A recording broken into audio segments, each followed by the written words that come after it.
میت کو قبر میں کیسے اتارا جائے؟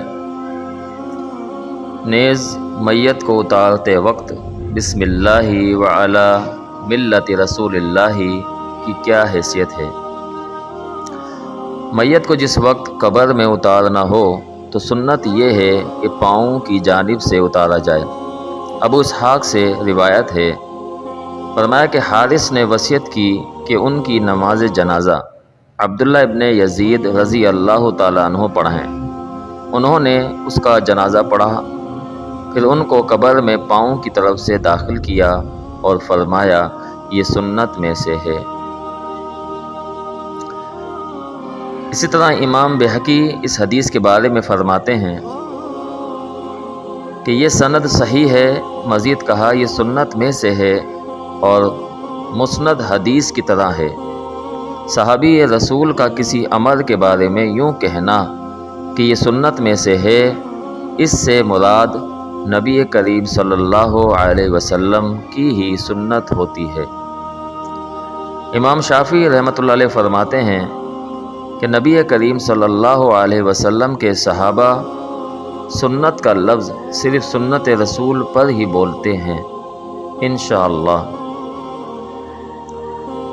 اسی طرح امام محمد بن سیرین رحمۃ اللہ علیہ سے روایت ہے، فرماتے ہیں کہ میں ایک جنازے میں انس رضی اللہ تعالیٰ عنہ کے ساتھ تھا۔ انہوں نے میت کے متعلق حکم دیا کہ وہ پاؤں کی جانب سے قبر میں داخل کی گئی۔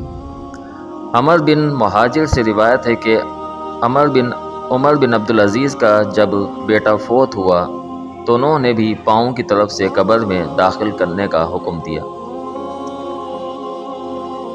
سنن ابن ماجہ میں ابو سعید رضی اللہ تعالیٰ عنہ سے مروی ہے کہ رسول اللہ صلی اللہ علیہ وسلم کو قبلے کی طرف سے قبر مبارک میں رکھا گیا، لیکن یہ روایت عطیہ عوفی کی وجہ سے ضعیف ہے۔ مندرجہ بالا آثار صحیحہ سے معلوم ہوا کہ میت کو قبر میں پاؤں کی جانب سے اتارنا مسنون ہے۔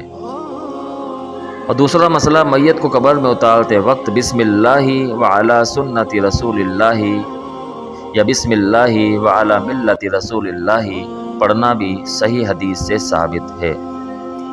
عبداللہ ابن عمر رضی اللہ تعالیٰ عنہ سے روایت ہے کہ نبی کریم صلی اللہ علیہ وسلم نے فرمایا جب تم اپنے مردوں کو قبروں میں اتارو تو کہو بسم اللہ وعلی سنتی، اور ایک اور روایت میں بسم اللہ وعلی ملت رسول اللہ کے الفاظ ہیں۔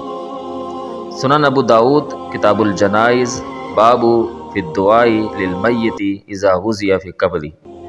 اسی طرح ابن ماجہ، ترمذی، صحیح ابن حبان، مستدرک للحاکم، بہقی اور دیگر کتب حدیث میں